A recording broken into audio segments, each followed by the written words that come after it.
A technician investigated the effect of temperature on the rate of an enzyme-controlled reaction. At each temperature, he started the reaction using the same concentration of substrate. So that's an important point, the same concentration of substrate. Figure 1 shows his results. So we can see two lines, one showing the change in concentration of product over time at 60 degrees and one at 37 degrees. So give two other factors the technician would have controlled. So an important factor or important point that they've made here is that one of the factors is the same concentration of substrate. So instantly, anything to do with the substrate, you know an enzyme has to be involved. So we could say that one of our answers would be the concentration of enzyme. Now, another key factor that plays a big role in this sort of reaction involving enzymes other than temperature is pH. And pH has a big role because the pH of a solution can change the hydrophilic and hydrophobic nature of a protein, especially in the active side. And changing the attraction between the bonds means that you're changing the shape of the active site. So we'll change what can enter and leave the site, and therefore change what substrate reacts with it. And will finally change the product of the reaction. So pH is another important variable that would gain us that 1 mark. An alternative would be the volume of substrate that is used. Although they've mentioned the same concentration of substrate, the volume of the substrate also has a very, very important factor and play in these sort of reactions. Draw a tangent on each curve to find the initial rates of reaction. Use these values to calculate the ratio of the initial rates of reaction at 60 degrees to 37 degrees. Show your working. The definition of the rate of reaction is the change in concentration over time, i.e. the gradient. So if we work out the gradient at both 37 degrees and 60 degrees, the question asks us to give it as a ratio 2:1 in regards to 37 degrees. So if we take our 60 degrees value or gradient and we then take our 37 degrees value gradient, we divide the 60 degrees by 37 degrees, whatever that value is, that will then give us a ratio to 1, and then that will be our answer. But let's go through it step by step. So if we look at 37 degrees first, we can see that the tangent goes through 0, and as a result we're working out the initial rate of reaction here. So we know that one of the coordinates or one of the points that we're working at will be 0, 0, as you can see here. And then as we move along and we find an easy value to work with, if we draw a line down from as such and work along through here, we can see that the x-axis distance is 10 and our y-axis distance will be, well, let's work it out. We know that this will be 6, 7, 8, 9 would be there, so we know it will be 8.75. And so at 37 degrees C, we know that our dy, or let's say dy by dx, would be equal to our change in y-coordinate, which will be 8.75, divided by our change in x-coordinate, which will be 10. And as a result, our value is 0.875. Let's exclude the units for now, we're just solely working with the numbers. Now let's look at the 60 degree value now. So at 60 degrees, we know that our tangent goes through 0, 0. So again, we're working out initial rate of reaction. We can see that our change in y value here will be at 9. And we know our x value change will be going down to 2. So dy by dx will be our change in y, which we said was 9, divided by what looks to be 2, which makes 4.5. Now, to give it as a ratio in terms of 1 or 2:1, we get our value of 60 degrees because we're working out 37 degrees as a ratio to 1. So we take 45 and we divide that by 0.875 and we get 5.14. So, explain the difference in the initial rate of reaction at 60 degrees and at 37 degrees. So we can see that at 60 degrees there's much more of a sharper, steeper gradient than compared to at 37 degrees, where the gradient is much more shallower, which shows that the reaction is less intense and that there's less concentration of product formed. But with respect to the 60 degrees reaction, we can see that there has to be more kinetic energy within the particles. So if there's more kinetic energy within the particles, it means that there's more collisions between the enzymes and the substrate. So as a result, there are more complexes formed, and therefore the reaction will be of a more higher rate and there's more concentration of product formed. So if we were to put that into words, we would say at 60 degrees, there is more kinetic energy within the particles, so there are more collisions and therefore more enzyme substrate complexes form. So explain the difference in the rates of reaction at 60 degrees and 37 degrees between 20 and 40 minutes. So I've cropped the image so we can see it without having to scroll up. And we can see that between 20 and 40 minutes in the reaction, the rate of reaction or the concentration of products at 60 degrees has fallen constant and has plateaued, but the concentration of product at 37 degrees has still continued to increase to some extent, but has then sort of plateaued to form a constant rate, a constant production of product. And so what we can say is that at 60 degrees, the high temperature or the higher temperature has caused denaturation of the enzymes. So this has therefore caused the permanent change in the active site, so has stopped the reaction from occurring. Now, an important point to mention here is that although there is a constant line, and some may think that this means that the reaction is still going on, and as a result, the product has remained constant. That's incorrect. The concentration has remained constant. If there was more product being formed, we would find that the concentration would increase, like we see with 37 degrees. It's increasing very slowly, but there's still an increase in concentration, which means the reaction is still occurring.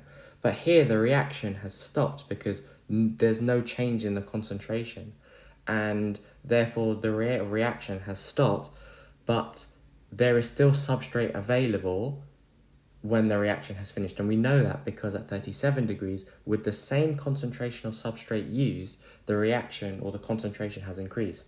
So we can therefore say that there's still substrate available, but it's not converted into product. So if we were to put this all into an answer, a 4-mark answer, we would say that at 60 degrees C, there is a higher temperature causing denaturation of the enzymes. As a result, the reaction stops due to a permanent change in the active site. However, there is still substrate available when all the enzymes have denatured. However, they're not converted into the product. Therefore, the concentration remains constant.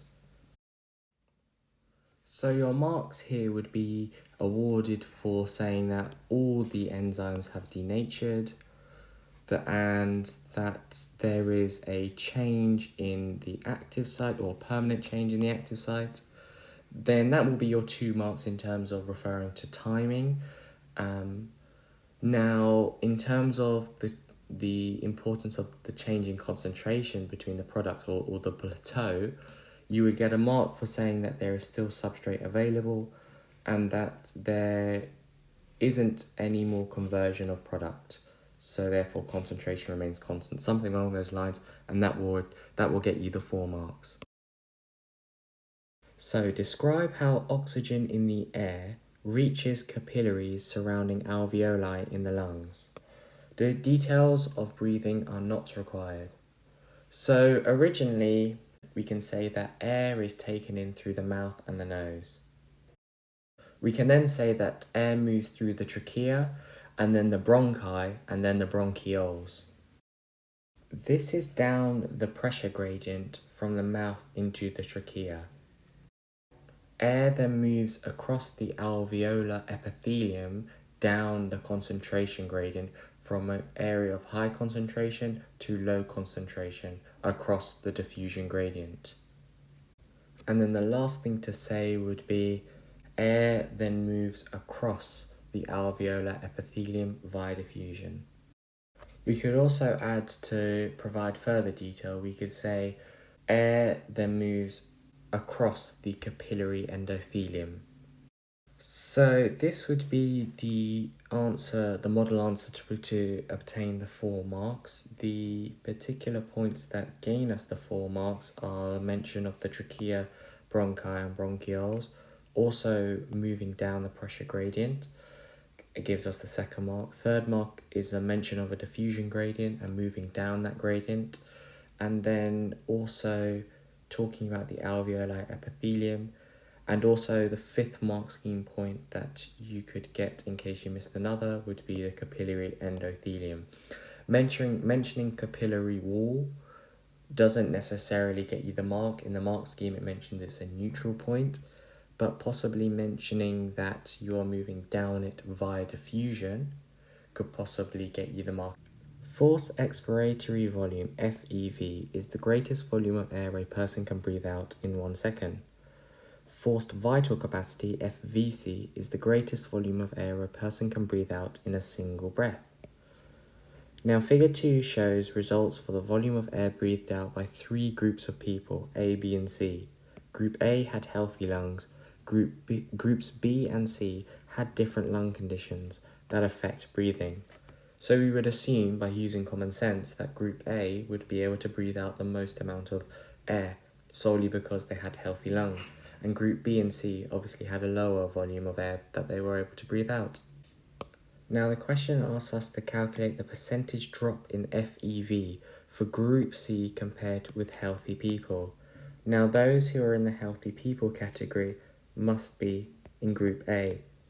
So if we go and compare Group A with Group C, we can therefore look at the graph and work out the percentage drop.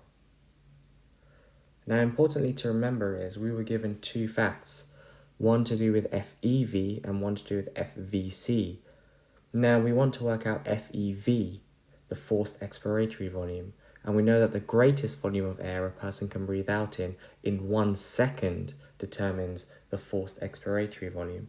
So if we look closely at the graph, we can see that in 1 second, which we can clarify with this line, in 1 second we can calculate and work out how much volume of air Group A on average had released. And we can see that that was around 4.2.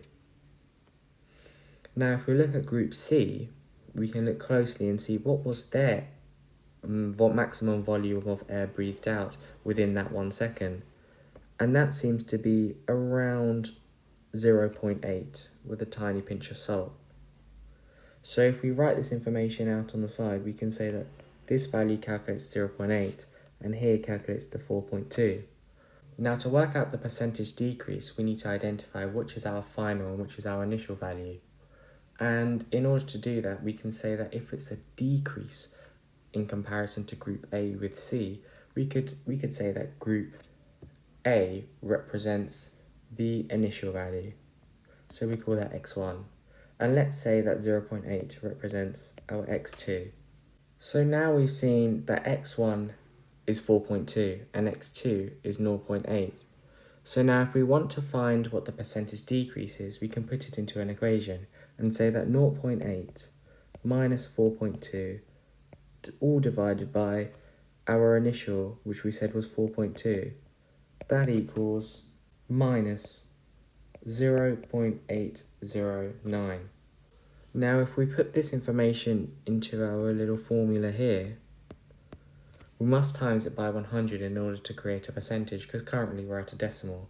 And that gives us negative 80.952%.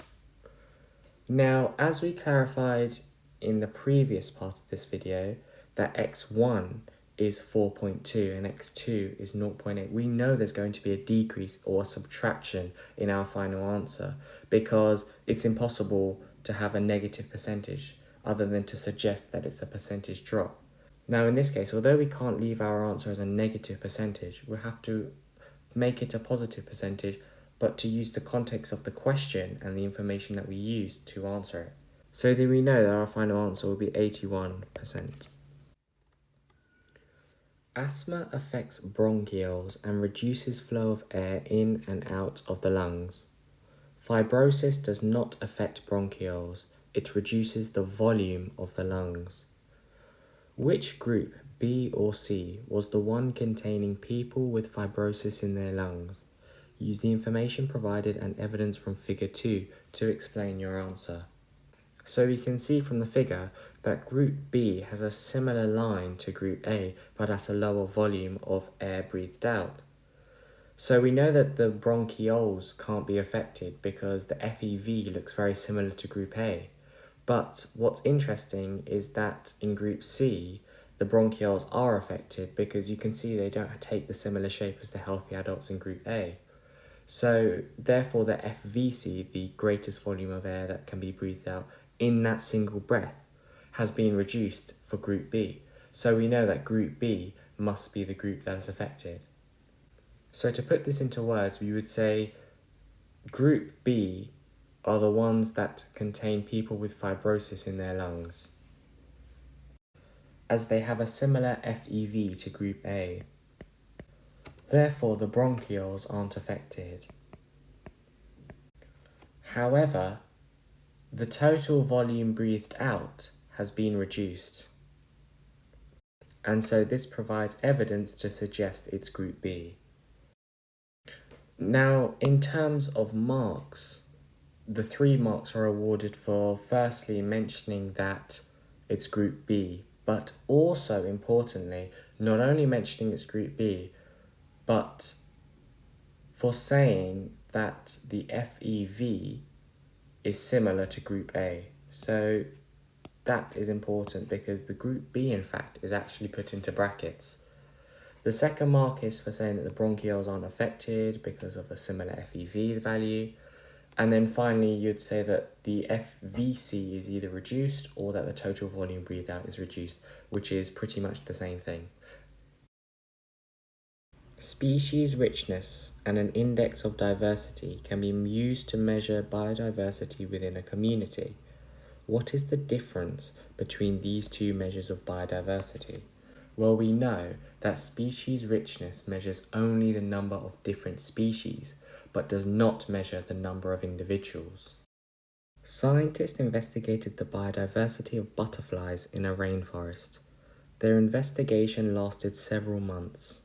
The scientists set 1 canopy trap and 1 understory trap at 5 sites.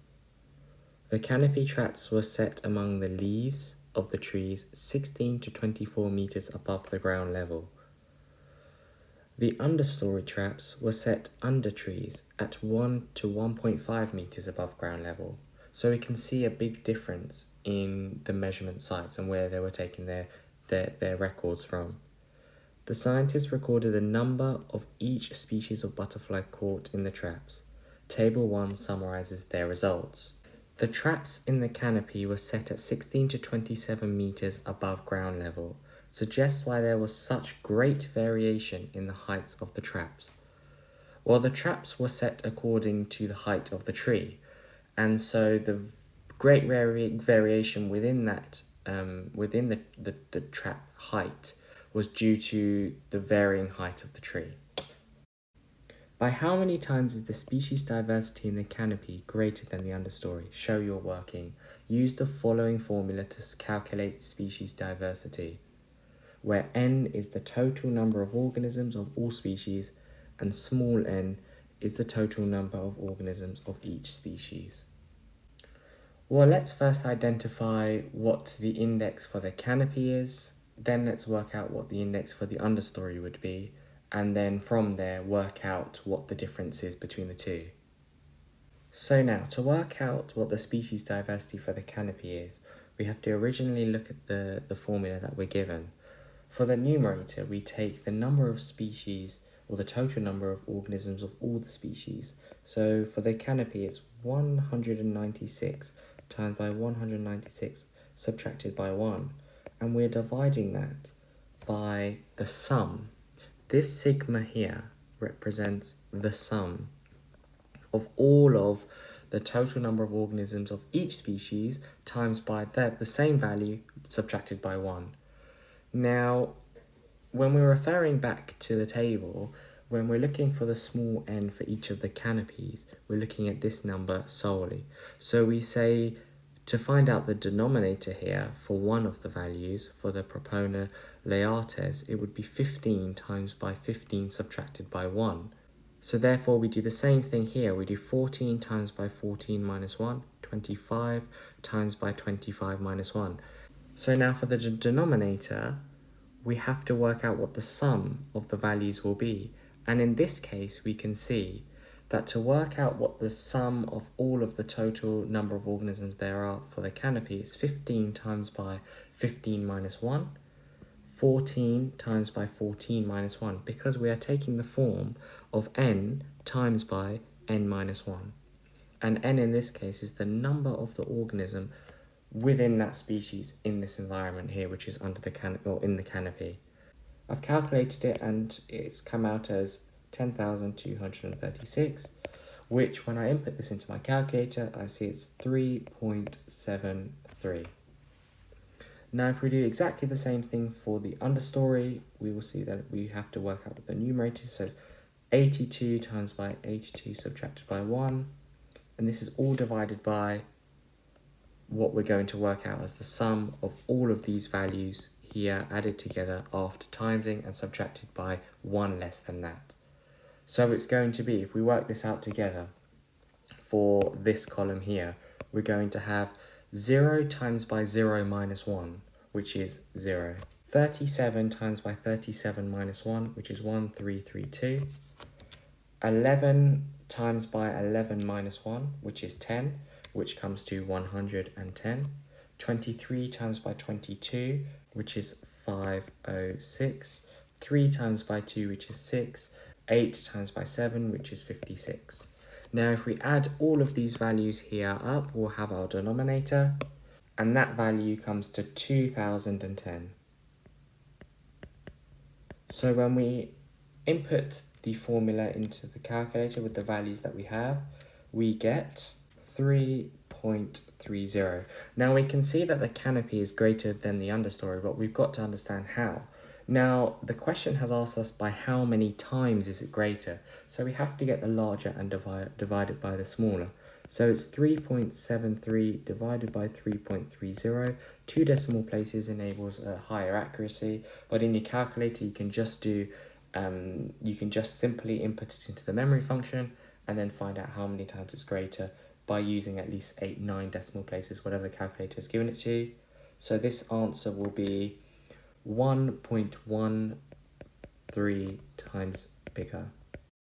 So the scientists carried out a statistical test to see if the difference in the distribution of each species between the canopy and the understory was due to chance. The p-values are obtained in table 1. Explain what the results of these statistical tests show.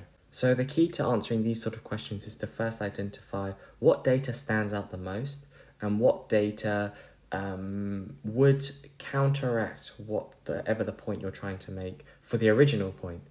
So let's start off with, interestingly, the Zoetis itzi. This has a p-value greater than 0.05. So if that's the case, then the probability that this is due to chance has to be greater than 5%. And as this is the highest p-value out of all the species of butterfly that we have here, then the difference in distribution is probably due to chance, just because the probability is extremely high.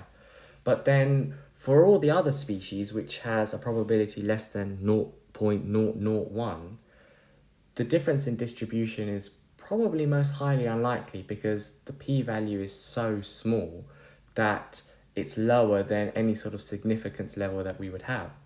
So to put this into words, we would say that for Zoetis itzi, the difference in distribution is probably due to chance. But for all the other species, the difference in distribution is very unlikely because the p-value is extremely small. Therefore, it's unlikely due to chance. Now, the 3 marks here can be accessed by firstly mentioning that the species Zoetis itsi is most likely due to chance. That will get you your first mark. Now, you might be asking me, how in the world am I meant to know to mention this species out of all of them on the table? Well, if we look closely, this particular species stands out the most out of everything else, just solely because when we're referring to the p-value, it's the one that is most different to all of them. So that's where our argument will begin. And then from there, we would then counteract that by using the rest of the data to suggest an alternative point. Our second mark here will be that all the other species have a very unlikely chance of being distributed differently. And then our third mark will be, why is this? Well, it's because due to the very low p-value, that has a high significance. Starch and cellulose are 2 important plant polysaccharides. Figure 3 shows part of a starch molecule and part of a cellulose molecule. Explain the difference in the structure of the starch molecule and the cellulose molecule shown in Figure 3. Now, we know that starch and cellulose both vary in their monomers, and from this we know that starch takes the alpha glucose monomer and cellulose includes the beta glucose monomer. Now, this is not necessarily the case, nor this is not necessarily proven in the diagram per se, but we can infer this knowledge from what we've studied in our course already. So one of the differences is that starch is formed from alpha glucose monomers, but cellulose is formed from beta glucose molecules. So you can see that in the starch molecule, each of the monomers are joined together as if they are just added on to each other on the chain. But with the cellulose molecule, you can see that the glucose molecule is placed adjacent to it, but is flipped and inverted 180 degrees.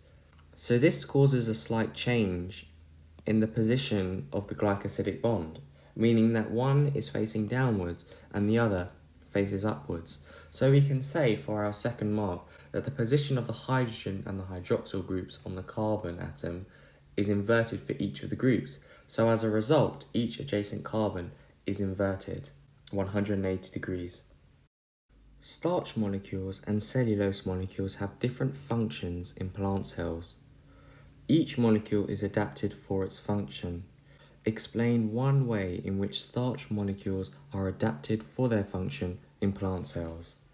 So we can see here that the starch molecule has 1,4-glycosidic bonds, and as these 1,4-glycosidic bonds are repeated throughout the chain, it allows for a straight chain to form. But due to the nature of the starch molecule, it eventually coils up into a single helix. We can say that starch molecules take a helical structure, which allows for a compact nature in order to save space. Now the mark scheme allows for 2 other alternative points that you could mention, one being the insoluble nature and the other being the fact that starch molecules are extremely large. Now, having the property of insolubility means that the starch molecule will be unable to leave the cell due to the fact that it doesn't affect the water potential gradient. Now, as the starch molecule is quite large, this prevents the molecule from leaving the cell, solely because it cannot fit through the nuclear pore. Explain how cellulose molecules are adapted for their function in plant cells.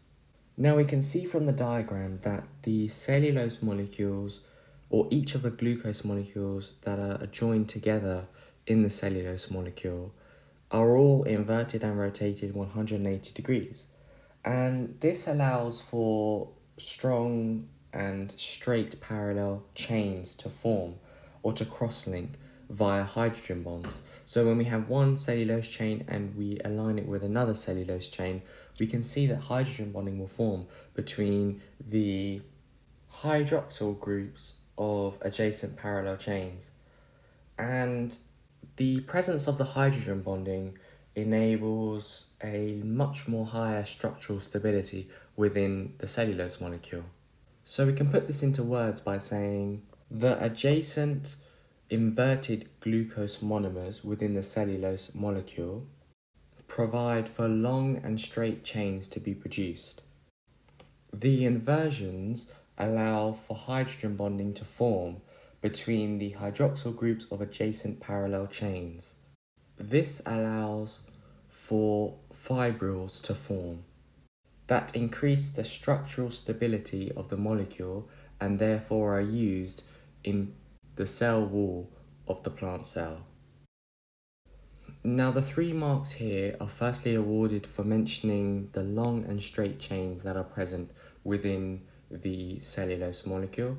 The second mark is the mention of hydrogen bonding, which pretty much allows you to form the fibrils. So this whole sentence here is worth the 1 mark.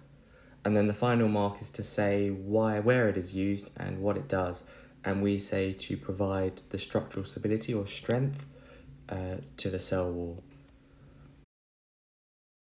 Contrast the processes of facilitated diffusion and active transport. So to gain the 3 marks here, we have to link both 3 key points to do with facilitated diffusion and how active transport differs from that in order to get 4 marks. So we know that facilitated diffusion is a passive process and doesn't involve the use of ATP, whereas active transport does, so that can be our first point. Now we know that the process of diffusion involves the movement of particles from an area of high concentration to an area of low concentration, moving down the concentration gradient, but we also know that active transport occurs against the concentration gradient and works from a low to high movement up or against the concentration gradient. So that will be our second point. Now, when we look closely at facilitated diffusion, we know that it's a key process involved in the transport of substances and fluids through a cell membrane, and we know that it both involves carrier and channel proteins. But in active transport, only carrier proteins are involved. So we can mention that to gain the 3rd mark. So the marks here are awarded for saying that facilitated diffusion is passive through the use of not involving ATP, and that active transport is the opposite of that and is active and does involve ATP. Then the 2nd mark is for mentioning that with diffusion, or the facilitated diffusion, it takes place down the concentration gradient from high to low, whereas active transport goes from low to high, so that's quite an important contrast. And then the final mark is for mentioning that with facilitated diffusion you have the use of a carrier and channel proteins, but only carrier for active transport. Students investigated the uptake of chloride ions in barley plants. They divided the plants into 2 groups and placed their roots in solutions containing radioactive chloride ions. Group A plants had a substance that inhibited respiration added to the solution. However, Group B plants did not have the substance added to the solution. The students calculated the total amount of chloride ions absorbed by the plants every 15 minutes. Their results are shown in Figure 4. Calculate the ratio of the mean rate of uptake of chloride ions in the 1st hour to the rate of uptake of chloride ions in the 2nd hour for Group B plants. So we're asked in the question to calculate a ratio between the uptake of chloride ions at both 60 minutes and 120 minutes for Group B by comparing that value and creating a ratio. So if we find a value for the total uptake of chloride ions at 60 minutes, and then we compare that to the total number of chloride ions uptaken at 120 minutes, we can therefore calculate the ratio. So we can see for Group B that at 60 minutes the total uptake of chloride ions was 360 arbitrary units, and at 120 we can see it's around 470 arbitrary units. So the question has asked us to pretty much compare the data from the 1st hour with the 2nd hour, and we're told to find the ratio of the mean rate of uptake of chloride ions. If we take the approach of working out with averages, this is the much easier way to come to the solution. So if we know that 360 arbitrary units was the total number of chloride ions uptaken in the first 60 minutes, so we can do 360 divided by 60 to give us the mean rate of uptake. And this value is 6. And if we do the same thing at 120 minutes, We can therefore compare the ratio and come out with some sort of ratio to 1. Now the important thing here is to not get tripped up by how the question has been structured. We're told to find the mean rate of uptake of chloride ions in the second hour. This information we found from the graph to be 470, but this is actually the total uptake of chloride ions. To find the mean rate, we have to find the difference between the 60th minute and the 120th minute to see what the actual uptake of chloride ions was within that 60 minutes. And from that, we can find the average. So we do 470 subtracted from 360, all divided by 60, to give 1.83 recurring. Ratio is currently 6 to 1.83 recurring. But we can see the question has asked us to give the ratio in the form of something to 1. So we have to divide both sides of the ratio by 1.83 recurring to give us our answer. So we can put this to one decimal place and give our answer of 3.3 to 1. Explain the results shown in figure 4. Now the key thing that stands out to me is the difference between group A and group B in terms of the total uptake of chloride ions. We can see that with group A, the line eventually plateaus and levels off to an equilibrium where the total uptake of chloride ions becomes constant after 45 minutes. However, with group B, we can see that the line eventually looks like it's going to plateau, but is at much more of a steeper rate in terms of its uptake of chloride ions. So we can mention that Group A's initial uptake of chloride ions was much slower than Group B's, as only diffusion occurred. Group B's uptake was much higher as active transport as well as diffusion occurred. Group A's uptake of chloride ions eventually levelled off at 45 minutes as an equilibrium was reached. Group B, however, failed to level off its chloride uptake as no equilibrium had been reached. We could further this by saying that Group B's rate slowed down as the respiratory substrate was eventually used up. However, the mark scheme offers this as a fifth possible point in case a previous point was missed. Now the 4 possible marks for this answer has been gained from originally mentioning that with Group A only diffusion occurred.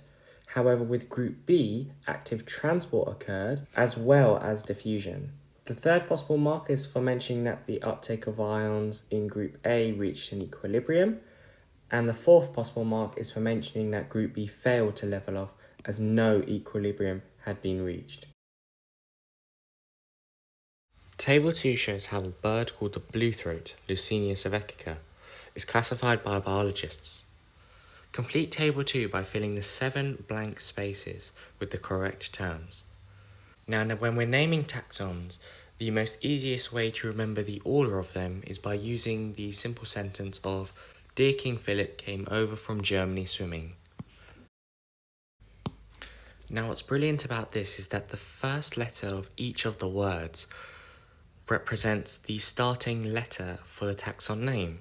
For example, D stands for domain, K for kingdom, P for phylum, C for class, O for order, F for family. Now you may be wondering, what's the name of the taxon regarding the genus and the species for this organism of the bluethroat? Well, the taxonomic naming system states that the first word in the name of the organism, which is the Lucinia in this case, has a capital letter and takes the form of the genus. And the species is represented with this word here, the second word, which doesn't have a capital letter. So we know that the genus in this case is the Lucinia, and the species is the cervetica.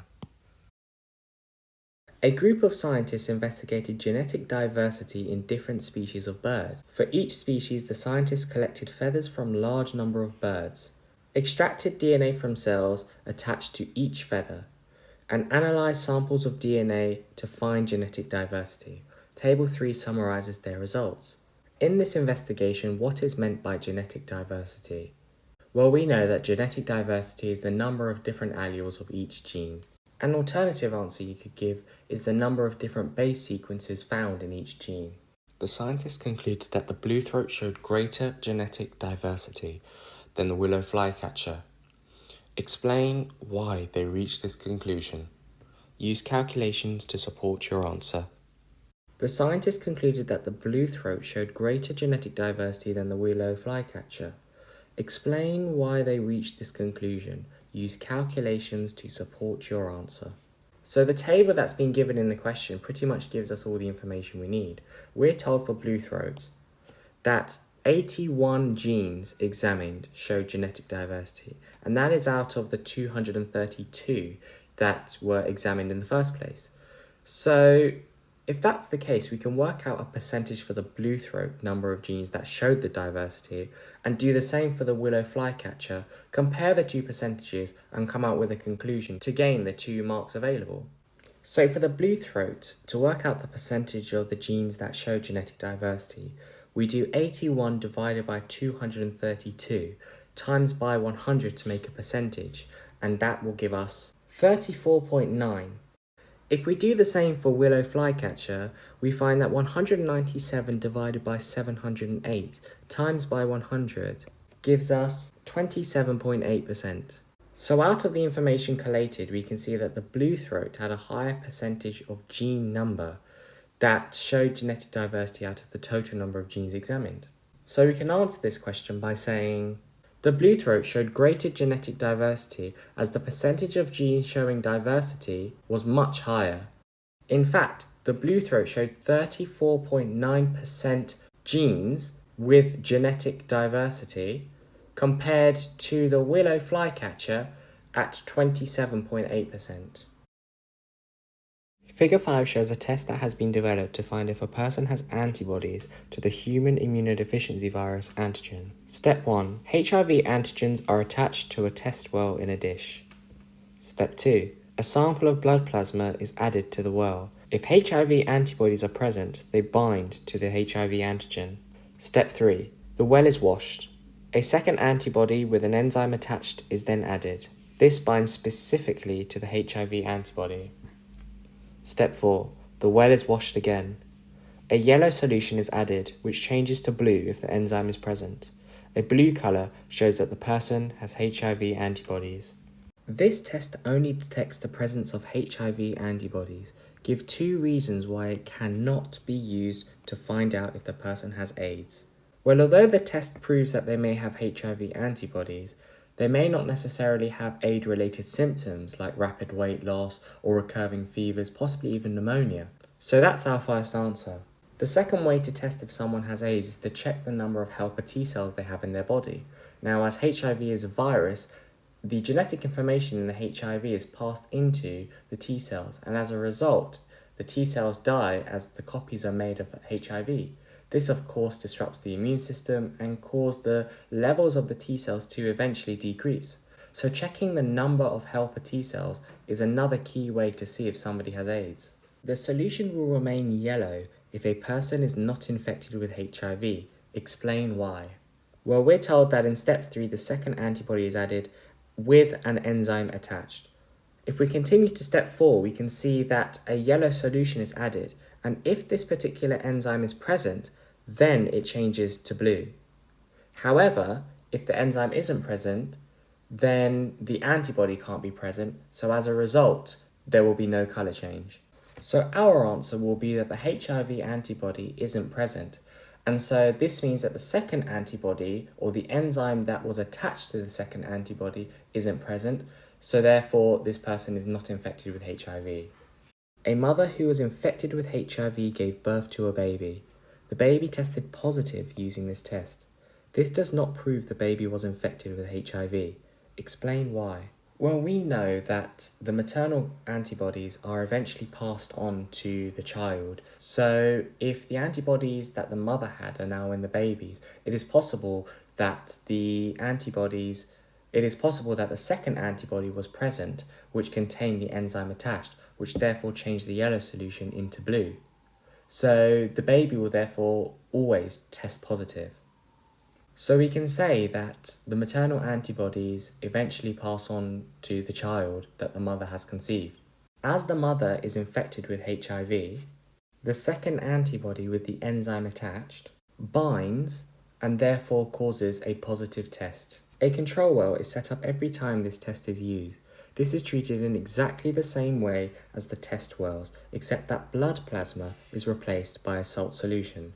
Use information from figure 5 to suggest two purposes of the control well. Well, we're told a couple of times in both step 3 and step 4 that the well is washed. So the reason for the washing is to remove any unbound antibodies. So replacing the blood plasma with salt solution tells us if the washing has been effective and whether any unbound antibodies have actually been washed away.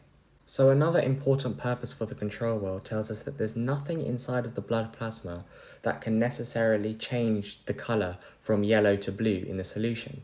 So having that salt solution gives us some sort of confidence that there is nothing in the blood plasma that could cause this colour change other than the enzyme. So we can say that only the enzyme and nothing else has caused the colour change.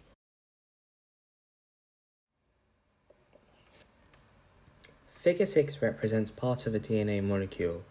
Draw a box around a single nucleotide. Now, a single nucleotide consists of three components. One being the nitrogenous base, which we can see here. In addition, the pentose sugar, which we can see here. And also a phosphate group, which we can see here. So as a result, one single nucleotide can be circled as such. Now, table 4 shows the percentage of bases in each of the strands of a DNA molecule. Complete table 4 by adding the missing values.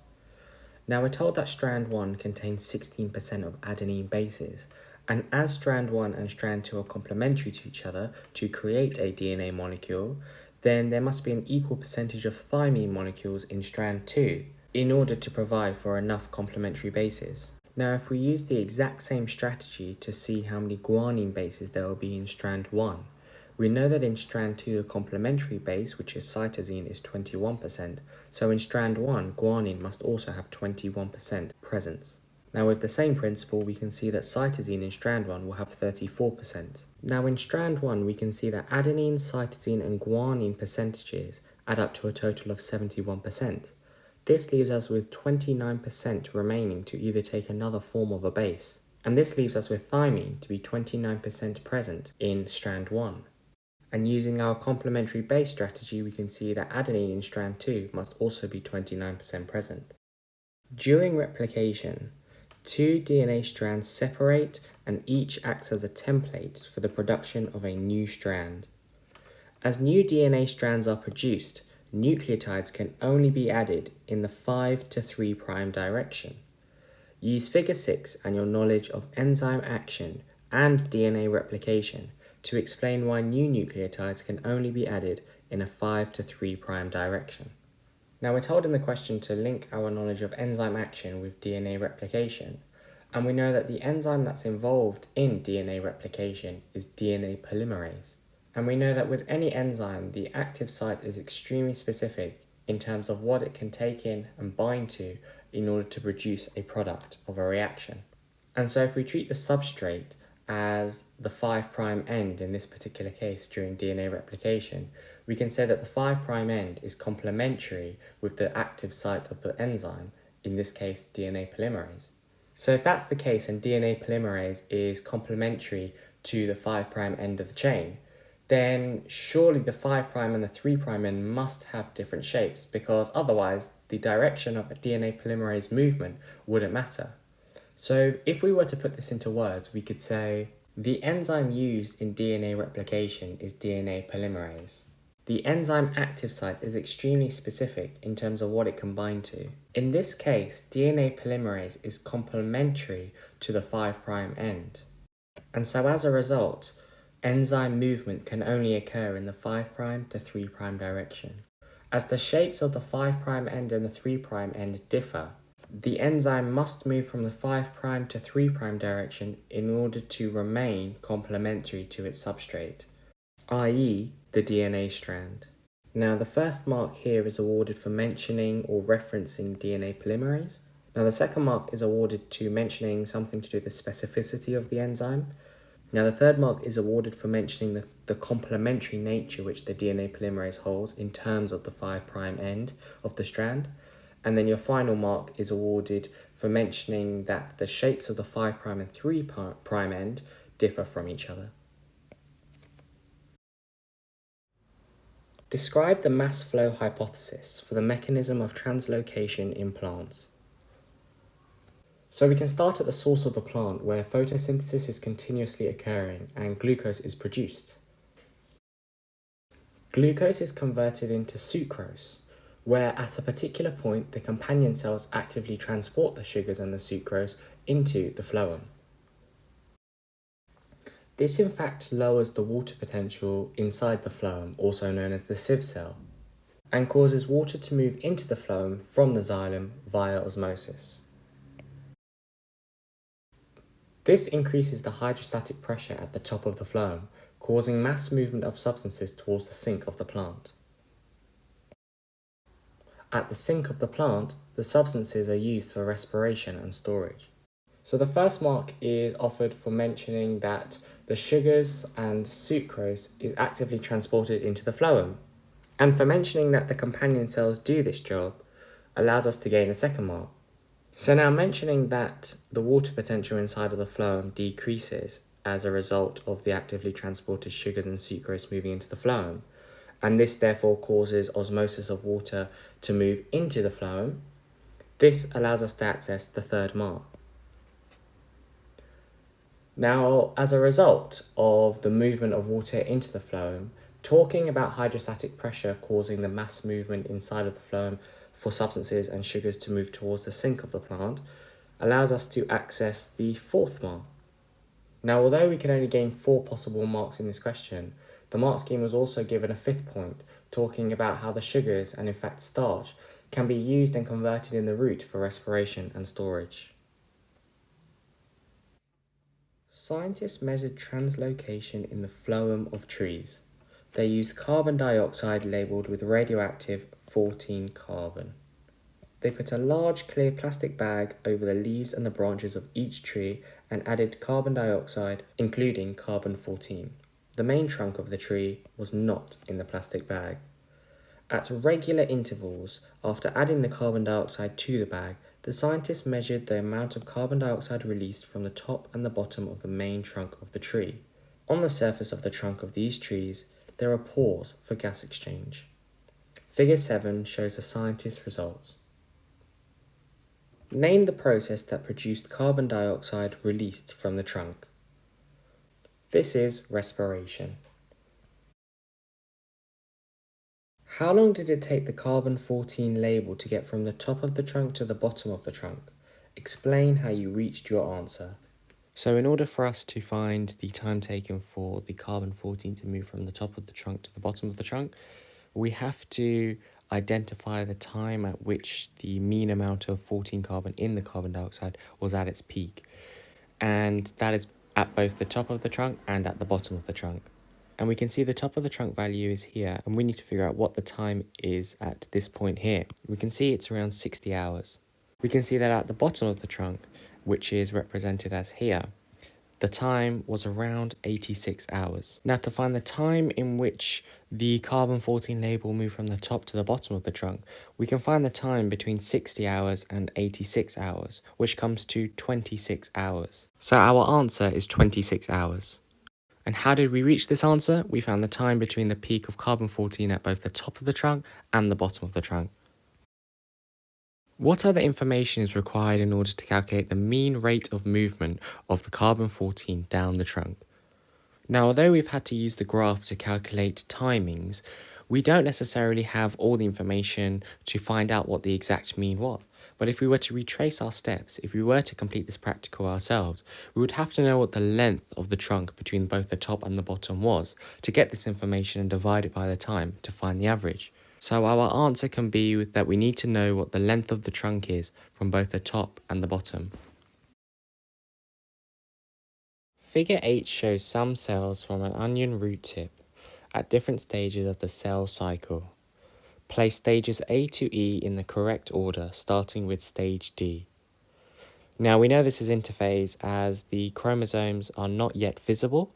However, in C, for example, when they start to become visible and condense, we can therefore see them. So we know that the next stage is C. And now once the chromosomes have condensed, we can see in image B that they align on the metaphase plate, otherwise known as the equator of the cell, and so we know that B is the next stage of the cell cycle. And now once the chromosomes have aligned, we can see the sister chromatids are being pulled by the centrioles at their centromere. So we know the next stage is E, which leaves us with the final stage of A as telophase. To obtain these images, the onion root tip was cut off, stained, and put on a microscope slide. A cover slip was then placed on top. The root tip was then firmly squashed and viewed under an optical microscope. Complete Table 5 to give one reason why each of these steps were necessary. So the first step mentioned is the taking of cells from the root tip alone. Now at the root tip of the plant, this is where mitotic division in particular occurs. So the simple reason for this is to obtain an area where cell division is occurring. And the next step mentioned is firmly squashing the root tip. Now we can see in the question that the onion root tip was in fact placed onto a microscope slide. And so the reason for firmly squashing the root tip down is to allow for light to penetrate through. Figure 9 shows how the amount of DNA per cell changed during interphase and meiosis in an animal. Explain how the behavior of the chromosomes causes these changes in the amount of DNA per cell between F and G. So the graph shows us that there is an original increase in the amount of DNA per cell, and then after time we see a first decrease, and then we also see a second decrease. So these will be the 3 points that we'll need to mention. So the original increase in the amount of DNA per cell was in fact during interphase, when the DNA replicates as well as the chromosomes to increase the amount of DNA present. Now we can see the amount of DNA per cell then falls constant at around 4 arbitrary units, but straight after we see the first decrease in the amount of DNA per cell. Now this is at the end of the first meiosis division, where the homologous chromosomes separate to form 2 daughter cells. Now a graph which showed mitotic division, on the other hand, would only show 1 decrease. This would be due to forming 2 diploid daughter cells. However, in meiosis, and to confirm this, the graph shows us 2 decreases, as another whole cycle of meiosis occurs. And so the second decrease is due to the sister chromatids separating. So the first mark on offer is for mentioning that DNA and chromosomes replicate. The second mark is mentioning the first decrease shown in the graph, and this is due to homologous chromosomes separating.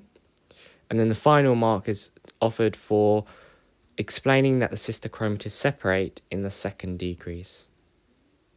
What would happen to the amount of DNA per cell at fertilization of cell G? So during fertilization, we have 2 haploid gametes that fuse together to form essentially a diploid cell. And so in this case, if fertilization occurred with cell G, and cell G being the product of meiosis, which will be a haploid cell, we will see that the DNA amount will double in its value. And this is confirmed by the graph, where if we fertilize cell G with the other haploid gamete, we will double the amount of DNA per cell to 2 arbitrary units. So we can say the DNA would double and go to 2 arbitrary units. Messenger mRNA, otherwise known as mRNA, is used during translation to form polypeptides. Describe how mRNA is produced in the nucleus of a cell. Now it's interesting because this question mentions translation.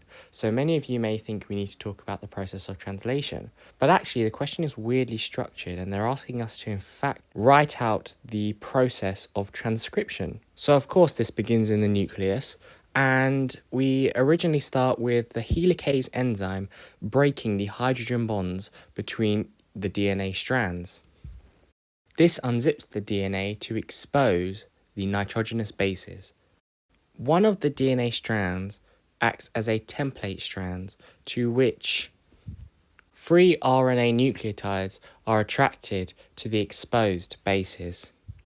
There is more or less always a mark offered for talking about the attraction between complementary base pairings. So if we were to put this in, we can say the free RNA nucleotides are attracted to the exposed bases through complementary base pairing rule, stating that A and T and G and C are attracted to each other. After the bases have aligned, RNA polymerase joins the rRNA nucleotides together. Now, most importantly, in all eukaryotic cells, we see that the mRNA molecule which is originally transcribed in fact contains introns, which are non-coding regions of DNA. And so before the mRNA leaves the nucleus, we actually call this the pre-mRNA, and therefore this pre-RNA is spliced to remove the introns. Now there are 6 marks on offer here, and the first mark is for mentioning the enzyme helicase, and that it breaks hydrogen bonds between the DNA strands. The third mark is on offer for mentioning that one of the DNA strands acts as a template, and that the RNA nucleotides are in fact attracted to the exposed base pairs. And then, of course, like I mentioned before, that mark for the complementary base pairing rule mention gets you another mark. Then the 6th mark can be gained from mentioning that RNA polymerase joins the RNA nucleotides together. And in fact, the mark scheme gives you a 7th option, just in case you missed a previous mark, for pre-mRNA being spliced and the introns are removed. Describe the structure of proteins. Now, proteins have, in fact, 4 different structures, and as the protein is modified eventually over time inside of the cell, we see that we change from a primary to secondary to tertiary to in fact a quaternary structure at a particular point. So when we have a question as such, it's a good idea to break it down into each of the different structures so that you can gain all the sufficient marks that the question offers. So we can originally start by saying that the primary structure is an order of amino acids that have undergone a condensation reaction to form a peptide bond between each amino acid. So we don't necessarily call the primary structure a protein yet. In fact, we call it a polypeptide chain. So the polypeptide chain then undergoes a further modification to form the secondary structure. And the secondary structure contains hydrogen bonding, which causes the folding of the polypeptide chain. The secondary structure either takes the form of an alpha helix or a pleated sheet. The tertiary structure introduces 3D folding due to the hydrogen bonding as well as introduction of ionic and disulfide bonds. And finally, we can mention that the quaternary structure is formed by 2 or more polypeptide chains bonded together with an introduction of a prosthetic group, i.e. iron. So you can gain a mark for mentioning that the primary structure is an order of amino acids and that it is formed through a condensation reaction. You can also gain another mark by saying that the monomers of amino acid are joined together by a peptide bond. Your next mark can be gained from talking about the secondary structure and how it's the folding of the polypeptide chain due to hydrogen bonding. Another mark can be gained from talking about the tertiary structure and how the tertiary structure is 3D folding due to the hydrogen bonding and the ionic and disulfide bridges. Now, in order to gain this mark, you must mention the and part, or as well as, regarding the hydrogen bonding, as well as either an ionic or disulfide bond. You don't necessarily have to mention ionic and disulfide bonds, but you must mention something out of the 2 options, as well as hydrogen bonding. And then your final mark can be gained from talking about the quaternary structure and how the quaternary structure is 2 or more polypeptide chains bonded together.